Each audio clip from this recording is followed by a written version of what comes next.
Hey, welcome to Marriage Monthly. We are Gabe and Melissa Kolstad, and we love to build healthy, lifelong marriages. That's what we're passionate about. Very. We are excited that you're joining us for this monthly installment of hopefully inspiration, ideas, and fun that will help build your marriage. And so we're going to jump into today's episode. Here we go.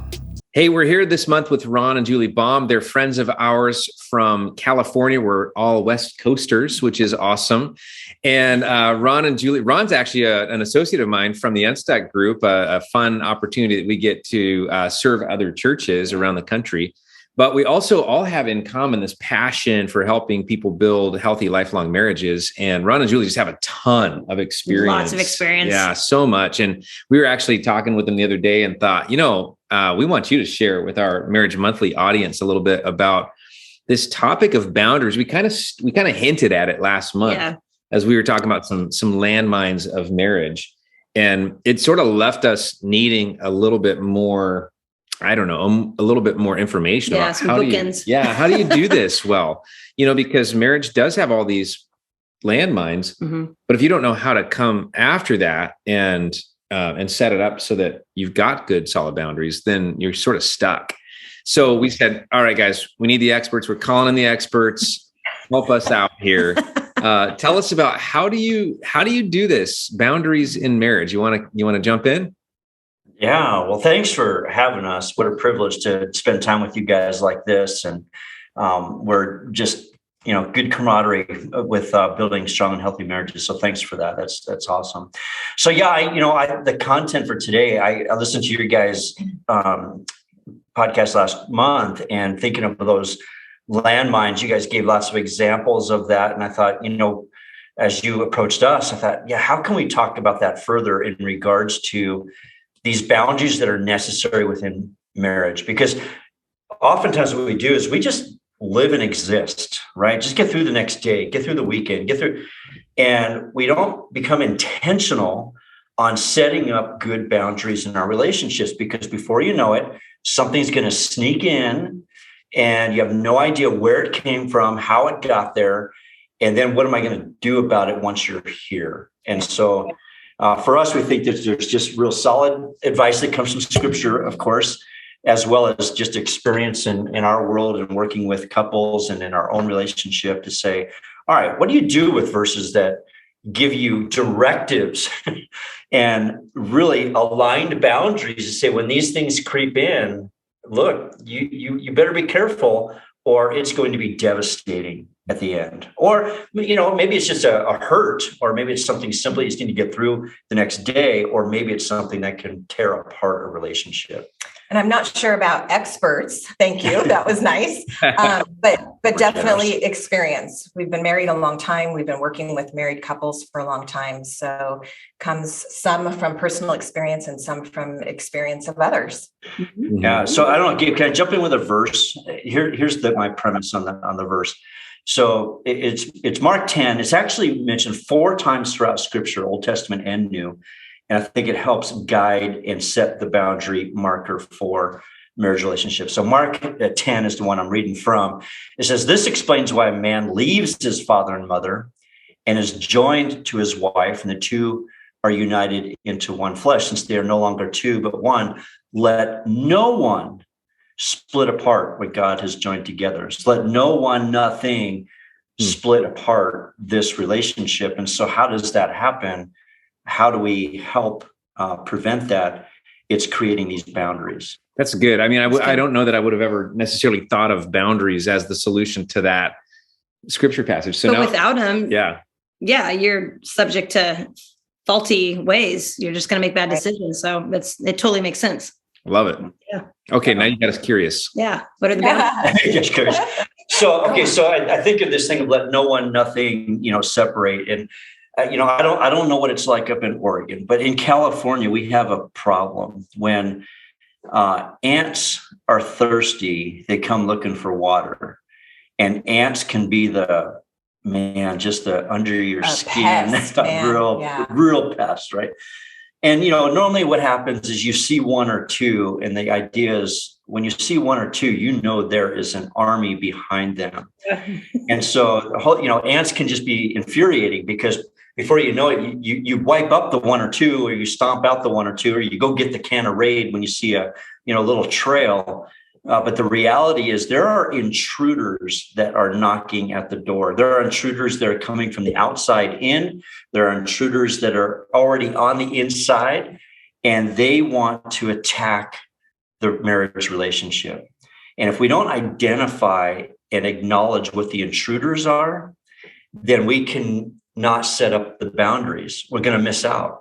If we can identify the intruders, a lot like you put in the landmines of the topic last month, when we identify them, then we have an opportunity to say, I acknowledge it, I recognize it, I know there's more behind it. And so I have to engage in now letting no one or nothing tear us apart. Right. And some of those can be real obvious. We could probably make a quick short list of the things that we would say are obvious threats or could be intruders to the marriage, but some of them are sneaky.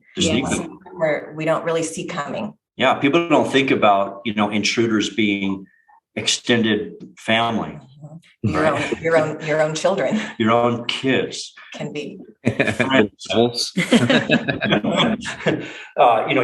Your career, your job, your financial pressures, your hobbies and outside interests, the glory of the internet, right? So these are all outside pests that want inside the home. And even though we have walls of our home, are there small cracks, small holes where we have not filled that boundary to keep that outside pest away? A lot of times the pests aren't maybe looking to destroy the marriage. They're just looking to be a friend or be part of your life or something. But without being careful, without being cautious, they can become intrusive into the marriage. Mm-hmm. Yeah. Sneak in. Mm-hmm. So like I say, it's that ant mentality that sometimes we communicate with individuals or couples to say, look, there are intruders, and they're not just these little pesky bugs. They are small, they're sneaky, they come from, you don't even know where or how, but to your surprise, if you allow the door to remain open, if you allow that hole to be, a gaping hole outside of your home, these intruders are going to make their way in. And so it isn't a matter of just having a can of Raid on hand. Sometimes you need to call in Orkin, and have them wipe out the colony and take it out. And I think if we don't pay attention to it and set these boundaries in play, then they will attach and attack and begin to separate and destroy. And so when that scripture tells us, look, as husband and wife come together, we always say the verse leaving parents. And I think there's a lot that is packed into even the parent statement. I think there is an element of leaving mom and dad, but I think there's a lot of things that we leave behind when we're single and say our I do's, which is what allows us to, create those boundaries, that lane to be in which to say, hey, as these intruders come into our life, as these things come, because you can't just ignore them and you can't be exempt from them, right? We're all open prey to the ant coming in the house or the intruder coming into the home. And so with that, if you just kind of turn your head, turn a blind eye, all of a sudden you miss it. And when it says to leave mother and father, leave our parents, well, there are lots of things that we leave behind, because if we don't leave them behind and we allow those to come into the marriage relationship, they have an opportunity to distract and destroy the relationship. Absolutely. So, you guys are just killing me with anticipation right now. I mean, because now I'm more convinced than ever that this is so true. Like that. We don't want to crack. We don't. And nobody cracks. means to do that, right? I mean, nobody would be standing at the altar of their wedding going, I hope this fails. Yeah. That's right. Right. Well, so it's obvious that we have to be super proactive. Yeah. And I don't think people are thinking about being proactive in their marriage. They're like, yeah, we're married. We're a couple. We're safe. Like, right. But the devil would love to change that. Absolutely. And he's not necessarily going after a single person. He'd love to divide this Sure. strong marriage. So, yeah. So when I mentioned the thing about letting go of parents or leaving, we talk about the leave and cleave element of that scripture. The leave part, I think, is what begins to lay the groundwork for boundaries. And so when we talk about what it is to leave, the scripture gives us the element of parents. Okay, so we leave the obvious, right? We're going to leave mom and dad and we create a new home. And so maybe the last name changes. Maybe, you move into another home or your journey takes off. And so that becomes the obvious one. But the problem is that oftentimes younger couples, not like us, it's hard to make that separation from mom and dad, right? Because depending on how they grew up and what that household was like, sometimes those parents still want to have influence in those children's life. And sometimes the couple is looking for it. They haven't developed the practice of turning to one another and working through things. Like, I'm going to ask my mom. I'm going to ask my dad. Mm-hmm. Yeah. And then before you know it, you don't set that boundary in play and say, you know what? We made a decision at that moment that we said our I do's, that no longer is it this family and that family, it's going to become this family. And so how do we allow mom and dad to speak in, maybe have opinions, maybe have advice, and we can be really kind and say and nod our head rather than become argumentative, rather than demand our rights, rather than, you're wrong, we're right, all this kind of thing. We give advice to younger couples. It's just better with your in-laws. Smile and nod. Wow, that is really something to think about. That's big. That's huge. I appreciate that. Yeah. And then go home and make your own decision. Right. Go home and make your own decision. Yeah. You don't have to have the conflict right there with them. No, because otherwise what you have is, your mother, your father, you're being just like oh my, right? Now all of a sudden those intruders came in and they were your very own parents. We're not to disown, we're to honor mom and dad. But how do you honor mom and dad after the I do's? You set appropriate boundaries to say, mom and dad get to speak in, but they don't get to tell us what to do. And we're not living their life. We get to live our life. And sometimes those are good conversations between the husband and wife as well as with the parents to say, and then, in our world, it turns into grandparenting, so now it's a whole new level of boundaries. We don't go and tell our kids what they should be doing with their kids, right? There's boundaries that have to be put into play. So just this one area of parents is one thing that I think the scripture is saying to leave behind appropriately and set appropriate boundaries, because it has end results that may not be all too satisfying in the end. But another area can just be people. And people are great. We need people in our lives. We need people in our circles. But sometimes those coworkers or those friends, if we're not careful, can become intrusive to the marriage. Sure. And setting up, again, some of those boundaries, we think about changing maybe how much time we allow ourselves to spend outside with other people. Some of that has to change. Sometimes early on, you got to set up a new practice.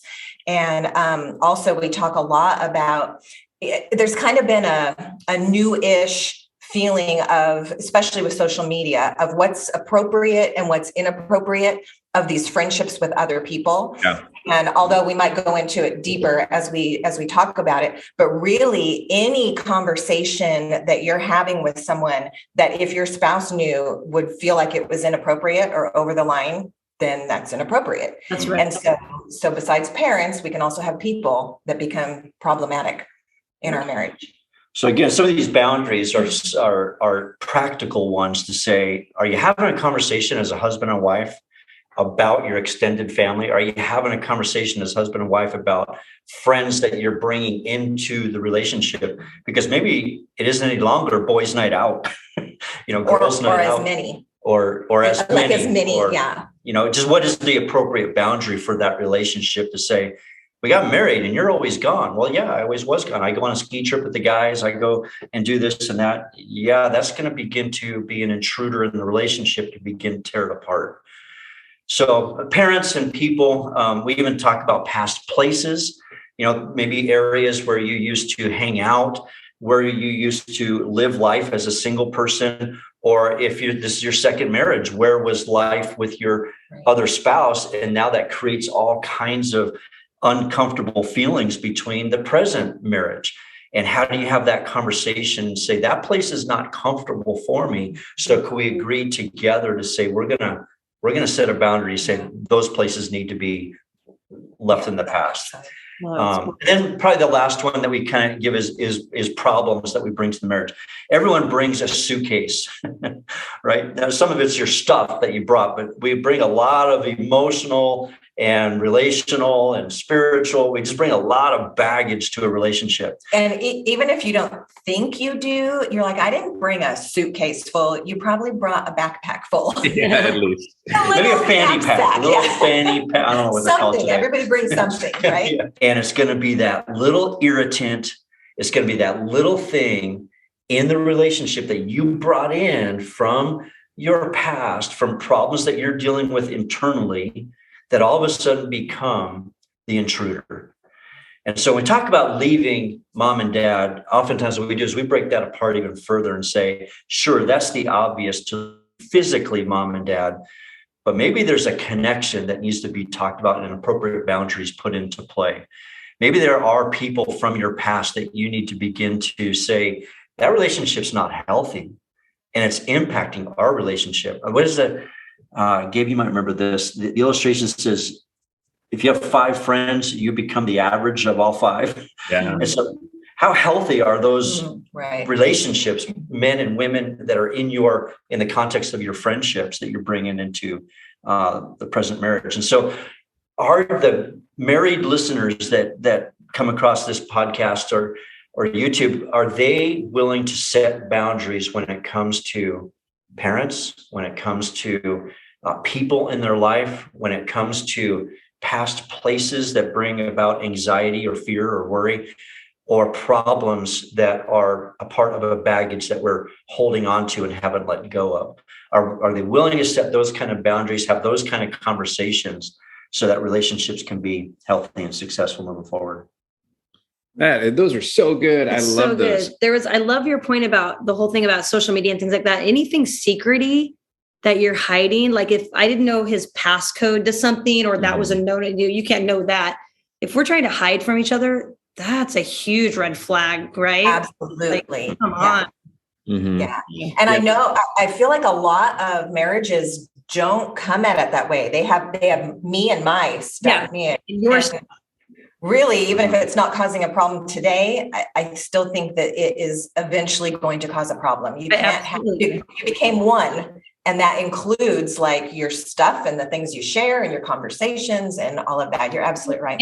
And if somebody that is not trustworthy knows that there's a secret Instagram messenger that she'll never see or he'll never see, then that's not going to stop somebody from sending some things, inappropriate things on Snapchat, Instagram, whatever it could be. Mm-hmm. Right. So then again, you have this little crack of secrets, and some ant trap or some ant crew is going to come in there, and you better have a trap ready for it, because I don't know if that's going to exactly right. Otherwise, the army is behind it. Yeah. Right. I think that's what we don't acknowledge or recognize, right? We say it's innocent to start. Most every everything is just something small to start and maybe innocent. You know, in the book of James, it talks about the fish on the hook. There's nothing wrong with the temptation. It's what you do with the temptation. If you're going to bite the hook, well, it's got some consequences. And so I think in the same way, you see one ant or two, maybe not a problem. But if you don't recognize that 1 or 2 ant are coming from something larger and bigger, then that's denial. And when we say that instant message or that reach out was innocent, it may have been, but what are the bigger issues that are right behind it? And we know that there's a threat there. So, well, and being okay to say, if there was somebody, like I used to have an open Instagram account, so anybody could become my friend right away. And I'd have these creepers, like, oh, hey, baby, and I would tell Gabe, oh, this creepy guy, and I would always be open about it. Oh, creep. So then I ended up making my account private, and Gabe has access to everything of mine and I have his. And so it's like one of those things where if you can't in anything, I should not be having private conversations, dinner dates, coffee dates with guys of the opposite sex. I mean, that's just, to me, those are cracks. Like that's just Right. waiting to explode. Right. It's And this is what matters. And so the more I can do to make this healthy, because I know that can grate people the wrong way of like, I'm my own person. I want to have my own stuff. Well, I know, but if you want to have a healthy marriage and have that relationship matter, sometimes other things have to be set aside. Yeah. And for the long haul, you can't just think how it feels right now. You got to think when we're married 26 years later, like we are now, it's like, do we have healthy things in place to get to this point? Right. Yeah. I was thinking, your illustration of the ants is so good, and that we all see those little ants on our counter and stuff. So it sounds like what you're saying is that's a trigger that should create an action of setting a boundary, or maybe even just asking ourselves a question: is there a boundary there? How do you recommend getting into that conversation? Because this seems like that can be a landmine of explosion all in its own if we don't handle it appropriately. Do you have any advice for people that might be seeing some ant trails in their marriage and going like, okay, how do I bring this up? Yeah. I think there's an element to, you guys are probably big promoters like us of a date night and time out together. And so sometimes you go, well, what's the intention and purpose? Sometimes it's just to connect and be together.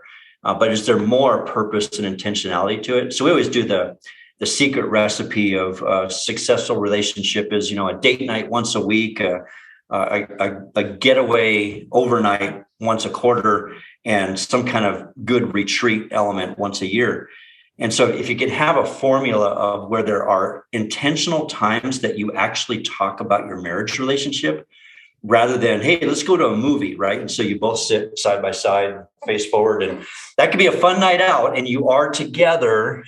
But is there value in the conversation or anything that was, talked about? So in that, not every date night, not every time away together, but if there were specific times that we set aside to do a state of the union, and say, how are we doing? Is there anything that you're feeling you can't bring up, you can't say? This needs to be a safe place. And so, you go out on that date night or you do that overnight, that you take a moment and say, this is the moment for safe talk. And let's begin to talk about the things that may be little irritants inside of us, because not only are there the intruders from the outside, the ants coming in, but oftentimes there are intruders already in the house. Yeah. And so some of our own intruders are, I'm not going to talk about it. Yeah. I'm just going to get resentful and bitter. Yeah. I'm not going to bring it up, because when I do, it just becomes, well, okay, those are not safe places, right? So if you're in a healthy place in your marriage, you might be able to set some time aside in a date night or a night away or a retreat type of thing. If your marriage is already having some distance involved, maybe it's time to bring in another couple as another set of ears. Maybe it's time to go and sit in front of a counselor so they can hear and give a different perspective. Maybe there's a counselor or a pastor or someone close that you trust that can hear the honest information. So it doesn't have to turn into an explosion. It can turn into some valuable communication that has some results. So I think if it's not intentional, Gabe, then we'll never talk about it.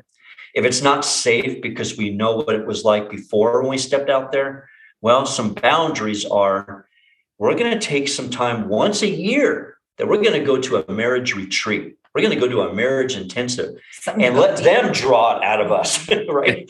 And so now you can blame it on them. And so now maybe it's not something at a really nice dinner that blows up, but rather there's a safe place to. So you got to find your safe spot. Is that in a date night? Is that in a time away? Is that in a retreat? Is that getting together with another couple? Maybe it's joining a group. Maybe it's other couples that are willing to be honest and truthful. Even bridging the conversation, if you're in a rather healthy relationship, might be just putting it on yourself of, I love you so much and I value our marriage so much that I feel like I maybe haven't been as open with you as I could. Like, do you know my passcode on my phone? I want you to know my passcode. Like offering it from a me, not from a, hey, I don't know if there's things about you that I don't know, because that can sound like it's an attack rather than bringing it up as something from me offering to you. Wow. I love that. That's good. And the other thing I was thinking is your illustration is so great that I think you could almost make this a fun language thing. Like, because if you just said, if you're just talking about, I've seen some ants on the counter, or something, or, hey, I noticed an ant crawling across our marriage and I just wanted to bring it up. But I mean, maybe even just neutralizing the conversation that way might be helpful. But we just really appreciate, you guys have shared some real wisdom here and things that I don't think most of us really think about that often, but can really become a problem. So thanks for sharing your wisdom. I am looking behind you at looks like some sunshine. I know, coming through your window in California.